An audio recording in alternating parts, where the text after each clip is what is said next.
Welcome to Choice Classic Radio. Like us on Facebook, subscribe to us on YouTube, and help keep this show alive by donating at choiceclassicradio.com.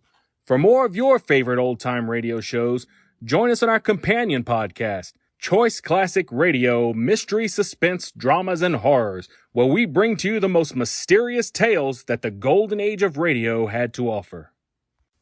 And now, with 314 episodes made, originally airing on the NBC network from 1949 to 1957, we bring to you Dragnet. The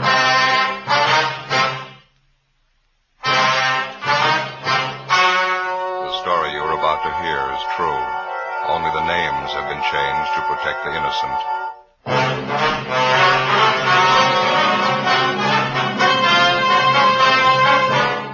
You're a detective sergeant. You're assigned to homicide detail. It's New Year's Eve in your city and you're on special duty. Thousands of people crowd downtown streets. One of them is a killer. Your job, find them.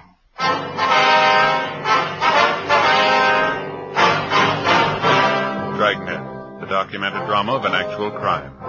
For the next 30 minutes, in cooperation with the Los Angeles Police Department, you will travel step by step on the side of the law through an actual case transcribed from official police files. From beginning to end, from crime to punishment, Dragnet is the story of your police force in action. It was New Year's Eve. It was cold in Los Angeles. We were working the night watch out of homicide, special duty. My partner's Ben Romero. The boss is Thad Brown, chief of detectives. My name's Friday. I was on the way back from dinner, and it was 8:35 p.m. when I got to room 42. Homicide. Joe? Hi, Barney. How is it outside? It's cold. Not keeping people at home, though. Did you check the crowds? Yeah. Been watching it from the window here. Seems bigger than last New Year's.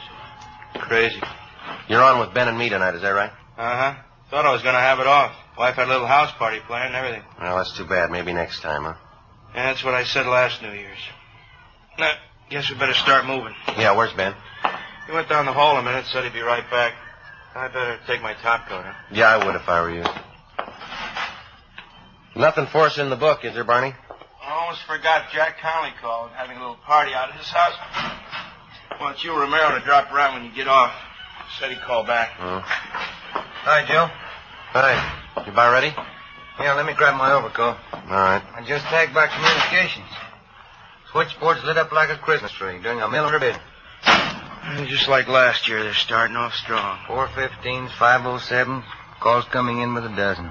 I'd like to see it just once. People celebrating New Year's without tearing up half the town. I get it.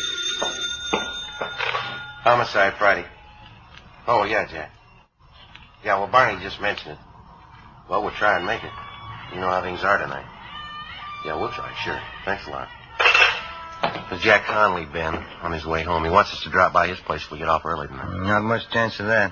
You ready? Yeah, I am. You, Barney? Let's go.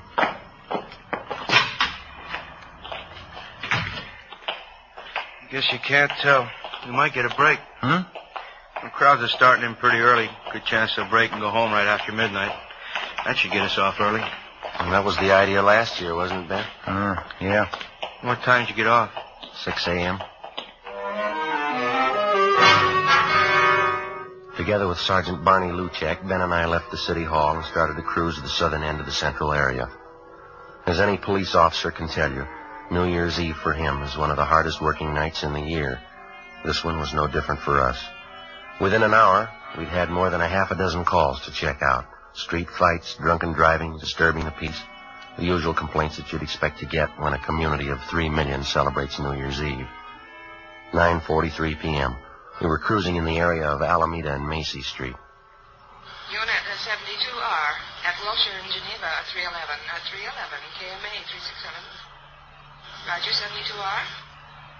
Unit 112 at 83 Naylor Avenue. See the man, keep the peace. KMA 367. No stopping them, huh? Well, it's a big night. Smoke, Joe? No, no thanks. Attention all units in the vicinity at East Main and Darwin. An officer needs help. That looks like we got one, huh? Yeah. All units in the vicinity at East Main and Darwin. An officer needs help. KMA 367. I guess we better handle it, huh? All right. Next one to the left, Ben. We can go out Darwin. Well, I better call in. 80K to Control 1. 80K to Control 1. What's the matter? Well, I guess they're busy. 80K to Control 1. 80K to Control 1. Stand by, 80K. Attention, all units. All units in the vicinity. The call to East Main and Darwin is now a shooting. I guess you better push it, Ben. Yep. Got it down to the floor. All units in the vicinity. The call to East Main and Darwin is now a shooting. The call is now code 3, KMA 367. That's it coming up, Ben, East Main. Yeah. There's a crowd there on the corner. I guess you better pull up here, huh? All right. Come on. Yeah. Over by the light pole, Ben. Joe, man lying on the sidewalk. You want to check the crowd, Barney? Yeah, okay. Let us through here, please. Can we get through? Excuse me? Look, will you please get here. back? Move back, please. All right, come on. I wonder if you just move along. Just move along there. Move along. That's Give us right. a little room to work. Thank you. Ben, Yeah, Joe? have a look here. Huh? No. There's Jack Connolly. That? He's dead. His full name was John Patrick Connolly, serial number 367. He was one of the veteran officers in Central Homicide. He lay face down on the pavement, one of his legs straddling the curbstone. He'd been shot twice at the base of his skull. There were 4 more bullet wounds in his back. Ben got to a phone, called Homicide, and told them what had happened.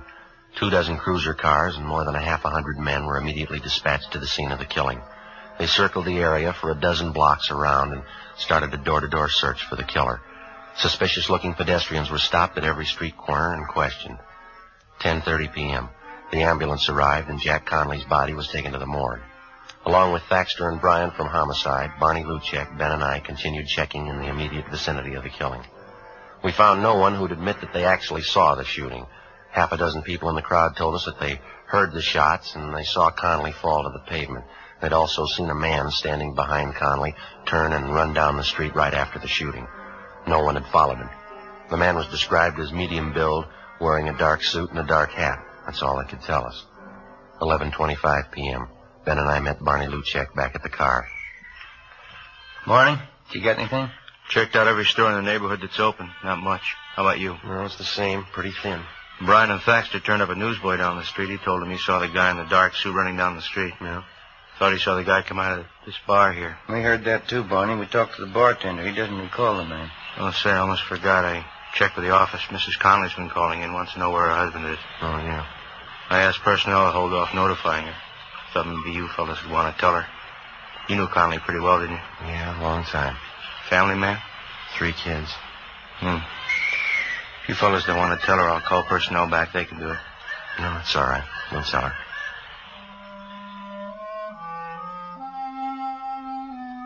11:40 p.m. Ben and I got in the car and headed out for the home of the slain officer, Jack Connolly. The house was on Ralston Avenue, just a few blocks from where Ben lived. We parked the car and started up the front walk. The lights were burning in the living room.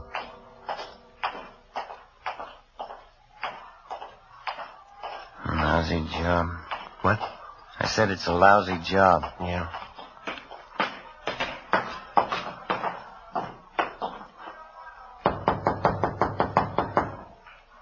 Better try it again, huh? I heard it. Somebody's coming. Oh. Hi, Joe, Ben. Hello, Betty. Hi, Betty. I'm sure glad you can make it. Everybody's here. Come in, come in. Okay. Thank you. I'm still waiting for that wandering husband of mine. If he's not here by midnight, he's going to be in the doghouse for sure. Here, let me take your coat. No, Betty, that's all right. I wonder if we could go back into the kitchen. We'd like to talk to you. What's the matter? Can't you stay long? Well, no, not too long. Oh, that's too bad. Well, come on back in the kitchen and I'll get you something. Maybe you can drop back later on. Jack should be here by then. He'd better be. Come on in. Either one of you seen Jack? That's what we wanted to talk to you about, Betty. What? You want to sit down, Betty? What is it, Joe? Tell me. Well, he had an accident. Where is he? I want to go see him. How bad an accident? Pretty bad. I want to go see him, Joe. If he's hurt, I want to see him. Couldn't be that bad, could it? Yeah. Oh, please, Joe. Please, not dead. Tell me, Joe, please. I'm sorry, Betty. Dear God. Oh, God. Want to give me a hand here, Joe? Yeah. She's white as a sheet. Be worse when she comes to. We better get a hold of the family doctor. No, we're going to have to wait. We'll never get through now. Huh? Phone lines are probably jammed. It's midnight. Oh, yeah. Happy New Year. 12:30 a.m. We finally got a hold of the Conley's family doctor, and he told us that he'd be over as quickly as possible. Some of Betty Conley's relatives at the party said that they'd look after things until the doctor arrived. Ben and I left the house and drove back to the scene of the murder. The house-to-house check of the entire area was still going on. There was no trace of the killer. 1:30 a.m. A low fog moved in over the city. Traffic began to thin out a little. The street crowds disappeared. 2 a.m. The search went on. A little before 2:30, a patrolman on foot located a taxicab driver in the neighborhood who claimed that he'd seen a man answering the killer's description just after the shooting. Ben and I went down the street to talk to the driver. He sat behind the wheel of his cab. It was especially equipped with shortwave radio to handle calls directly from the taxi company's dispatch office. Try to pass it on for whatever it's worth, officer. It happened just a minute or two before I picked up my last fare. What time was that? Do you remember? Oh, remembering, too, and I got it right here on the waybill. Yeah, here we go. 9:48 p.m. I was parked just where I am now. Same old stand. I picked up a fare, drove him to North Main and Sotelo. And I came back here. My cab broke down. Lousy distributor. I've been waiting for the repair truck ever since. Well, just what was it that happened before you picked up that fare here? That was at 9:48, is that right? Yeah, 9:48, yeah. Well, I was going to say, it was just a minute or two before that. I was parked right here. This guy comes running down the street through the crowd. He was really running, too. Yeah, go ahead. He's almost past me when he stopped all of a sudden, turned around and looked at me. I thought he wanted a cab, so I opened the door for him. He just looked at me and said, "Never mind," or something like that, and then he took off down the street. Maybe he was just a little goofed up, I don't know. Can you remember what he looked like? Oh, about your build, I guess. Medium. Had a hat on, dark hat, dark suit. Did you get a look at his face? Yeah, he's about 28 or 30, dark complexion. Anything else you remember about it? No, not for sure. He looked like 100 other mooches down around this neighborhood. Just listen to those calls come in, huh? New Year's Eve, and I draw a lame cab. Well, there's nothing else that you remember about this man that you think might help us, huh? No, you got it all, Sergeant. Just acted a little queer, that's all. Goofed up, probably. Did you see which way he went when he took off? Right down the street. That way. Mm-hmm. Lost himself in the crowd. I couldn't be bothered. Mm-hmm. How about when he came running down the street towards you? Did you happen to notice where he was coming from? Matter of fact, yeah, that was just after I heard those gunshots. Of course, I didn't know there were gunshots then. Yeah. Looked to me like he came out of that joint up there, right near where the cop was shot. Which joint was that? The 228, that bar up there. Well, it wasn't much, but it was the only lead we had to go on. 7 persons in the vicinity at the time of the shooting had volunteered the information that the killer had been a recent customer at the 228 Club, the neighborhood tavern. The owner and bartender of the club, a Ralph Stevens, had been questioned twice that night by different officers, and he twice denied that there was any possibility that the killer could have been a patron at his bar. Stevens' denial didn't make any more sense than the killing itself. We made arrangements to have the cab driver we interviewed come down to the city hall to check through our mug books for the suspect. By 10 a.m. the next morning, the body of the slain homicide officer, Jack Conley, had been posted. 4 bullets were taken from his back, 2 from the base of his skull. Russ Camp ran the slugs through ballistics, where they were identified as having been fired from a .38 caliber Colt Special revolver. 11 a.m. We drove back to the 228 Club, where we talked to some of the customers who'd been there the night before. 3 of them told us that they'd seen a man answering the general description of the killer in the bar shortly before the shooting. Ben and I went back to the stockroom at the rear of the bar and talked to the owner, Ralph Stevens. Look, how long does this thing have to go on anyway? I told you everything I knew last night. We know that, Stephen.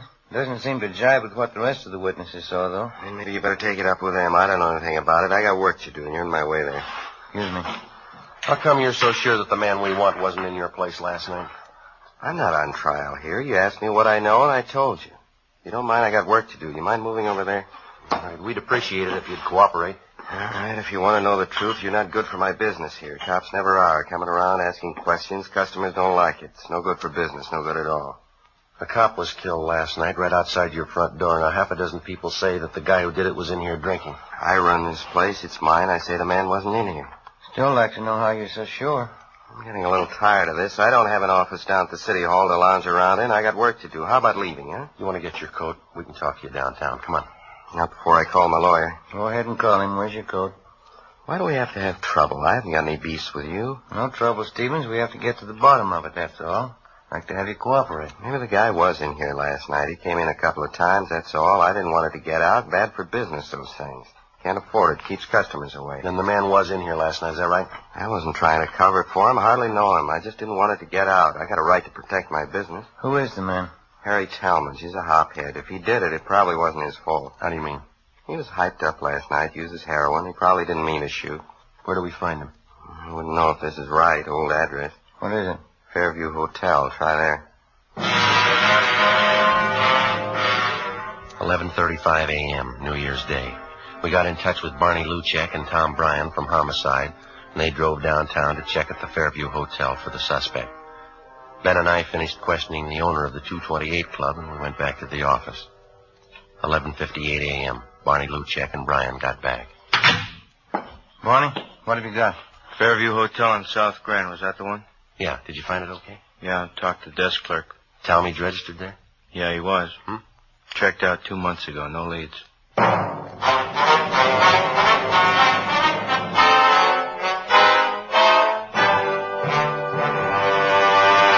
You are listening to Dragnet, a series of authentic case histories documented from official files.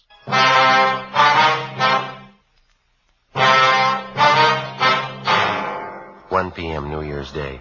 After we found that the suspect, Harry Talmadge, had checked out of the Fairview Hotel months before, Ben and I went back to the office and ran his name through R&I.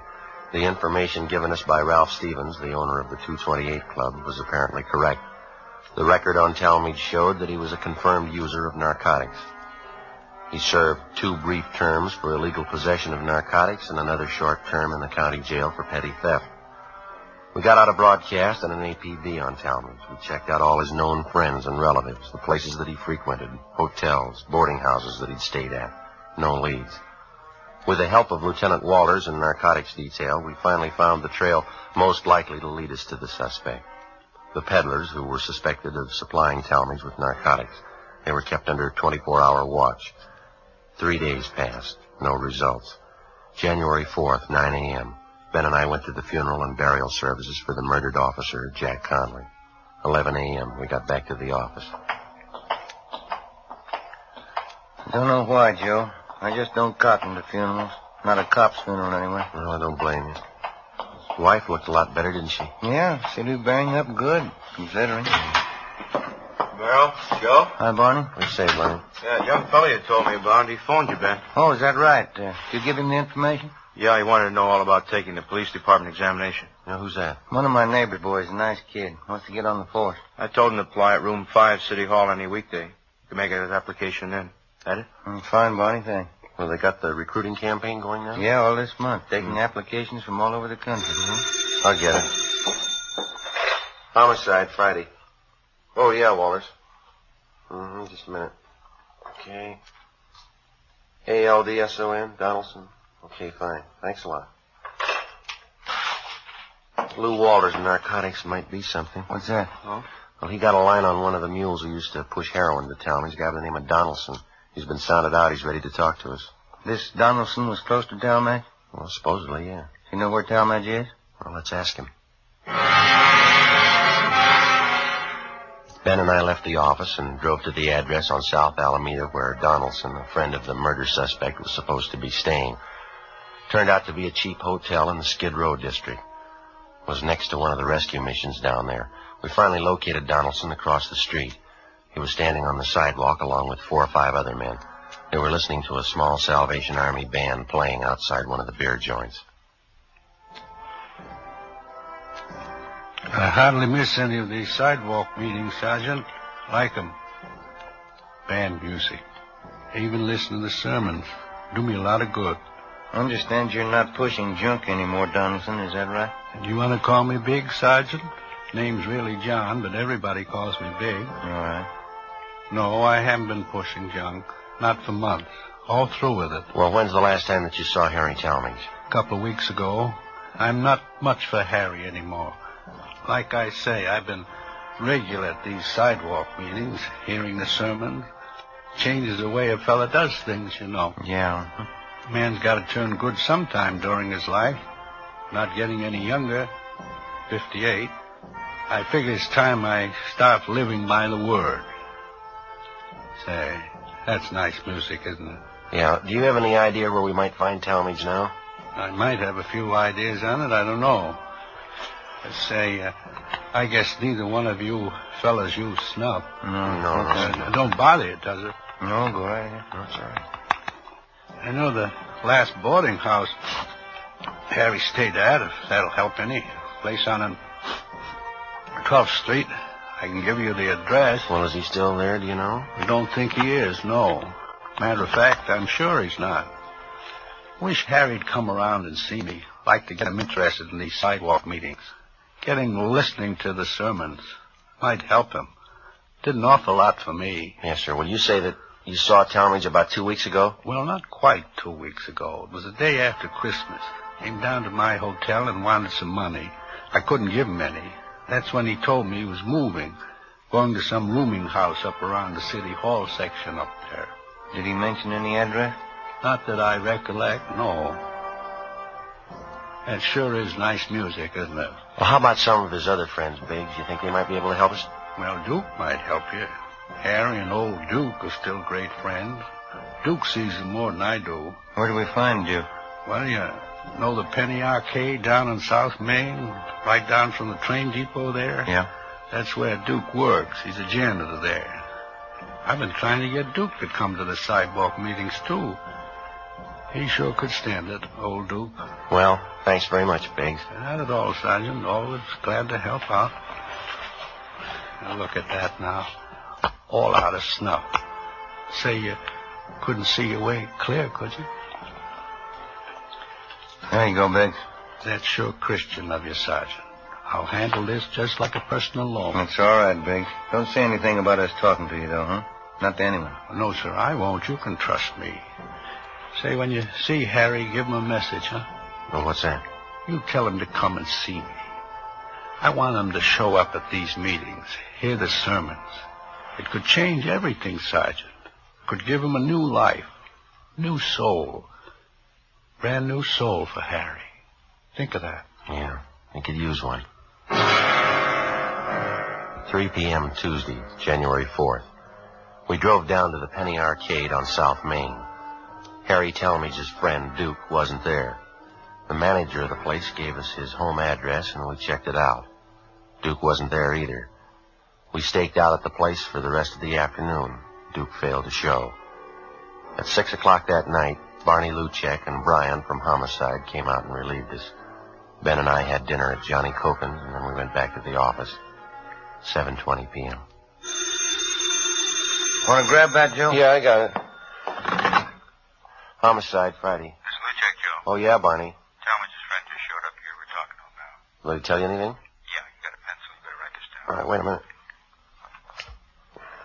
Just a second. All right, go ahead. 1727 West Hoover, apartment 3. That was 1727 West Hoover, is that right? Yeah. Apartment 3? Well, what's the pitch? Harry Talmadge. Duke says he's there now. All right, Barney, thanks. Bye. Luchek? Yeah. What's he got? Harry Talmadge. Supposed to be at this address. Ben and I got in the car and drove out to the West Hoover Street address where we met Luchek and Brian. 1727 was a small two-story apartment house, Spanish stucco in style. Apartment 3 was at the rear of the first floor. All right, Luchek, you want to pick up Brian and you cover the back. Huh? Right, Joe. Come on, Ben. Let's go. Huh?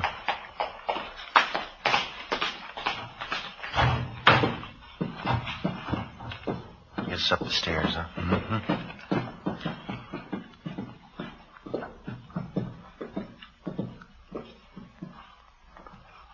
Number 3. Okay. I'll cover you.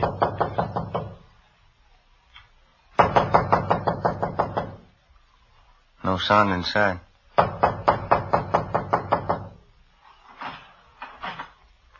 Door's open. Well, let's have a look.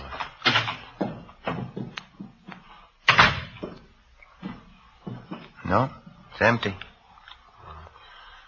try the bedroom. I'll check the kitchen. Joe,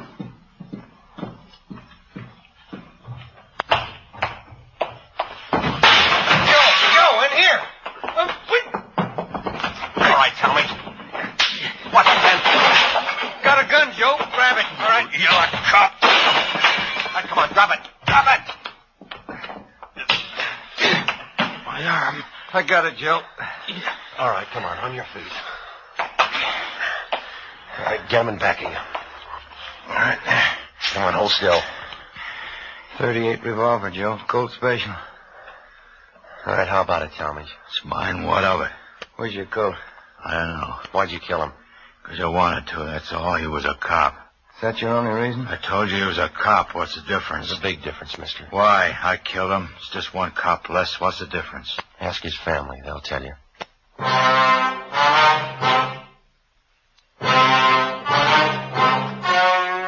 The story you've just heard was true.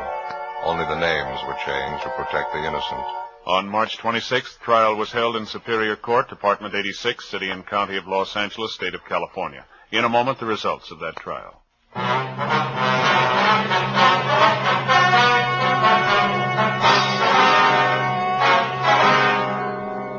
Harold Wesley Talmadge was found guilty of manslaughter by jury trial and was sentenced to the state penitentiary. He was paroled after serving 6 years in prison.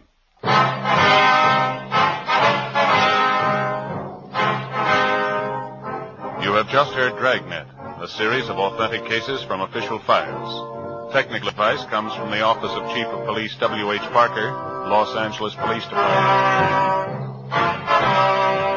Fatima Cigarettes, best of all long cigarettes, has brought you Dragnet, portions transcribed from Los Angeles.